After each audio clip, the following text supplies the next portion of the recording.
Hi friends, ಇವತ್ತಿನ ವಿಡಿಯೋದಲ್ಲಿ vegetable pulao ಹೇಗೆ ಮಾಡೋದು ಅಂತ ನೋಡ್ಕೊಳ್ಳೋಣ. ಫಸ್ಟು ನಾವು ಒಂದು ಕುಕ್ಕರನ್ನು ಇಟ್ಟು ಅದಕ್ಕೆ ಸ್ವಲ್ಪ ಎಣ್ಣೆಯನ್ನು ಹಾಕಿ, ಎಣ್ಣೆ ಸ್ವಲ್ಪ ಬಿಸಿ ಆದಮೇಲೆ ಸ್ವಲ್ಪ ಜೀರಿಗೆ, ಚಕ್ಕೆ, ಲವಂಗ, ಪಲಾವ್ ಎಲೆ ಹಾಕಿ ಒಂದ್ಸತಿ ಮಿಕ್ಸ್ ಮಾಡಿ ಕಟ್ ಮಾಡ್ಕೊಂಡಿರೋಂಥ ಆನಿಯನ್, ಗ್ರೀನ್ ಪೀಸ್ ಹಾಕಿ ಕಲರ್ ಸ್ವಲ್ಪ ಚೇಂಜ್ ಆದಮೇಲೆ ಕಟ್ ಮಾಡ್ಕೊಂಡಿರೋ ವೆಜಿಟಬಲ್ಸ್ ನವಿಲುಕೋಸು, ಆಲೂಗೆಡ್ಡೆ, ಕ್ಯಾರೆಟ್, ಬೀನ್ಸ್ ಮತ್ತು ಟೊಮೊಟೊ ಹಾಕಿ ಒಂದ್ಸತಿ ಮಿಕ್ಸ್ ಮಾಡಿ ಉಪ್ಪನ್ನು ಹಾಕಿ ಇನ್ನೊಂದು ಸರಿ ಮಿಕ್ಸ್ ಮಾಡಿ ಕುಕ್ಕರ್ ಲಿಡ್ಡನ್ನು ಕ್ಲೋಸ್ ಮಾಡಿ ಸ್ವಲ್ಪ ವೆಜಿಟಬಲ್ ಕುಕ್ ಆಗಲಿಕ್ಕೆ ಬಿಡಿ. ಅಷ್ಟರಲ್ಲಿ ನಾವು ಕಾಯಿ ತುರಿ, ಕೊತ್ತಂಬರಿ ಸೊಪ್ಪು, ಪುದೀನ, ಶುಂಠಿ,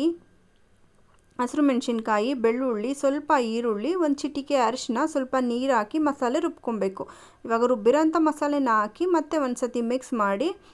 ನೆನೆಸಿ ಸೋಸಿ ಇಟ್ಕೊಂಡಿರೋಂಥ ಅಕ್ಕಿಯನ್ನು ಹಾಕಿ ಮತ್ತೆ ಮಿಕ್ಸ್ ಮಾಡಿ 1 ಗ್ಲಾಸ್ ಅಕ್ಕಿಗೆ 2 ಗ್ಲಾಸ್ ನೀರನ್ನು ಹಾಕಿ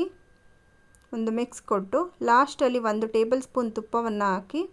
ಕುಕ್ಕರ್ ಲಿಡ್ಡನ್ನು ಕ್ಲೋಸ್ ಮಾಡಿ 2 ವಿಷಲ್ ತೊಗೊಂಡ್ರೆ ವೆಜಿಟಬಲ್ ಪಲಾವ್ ರೆಡಿ.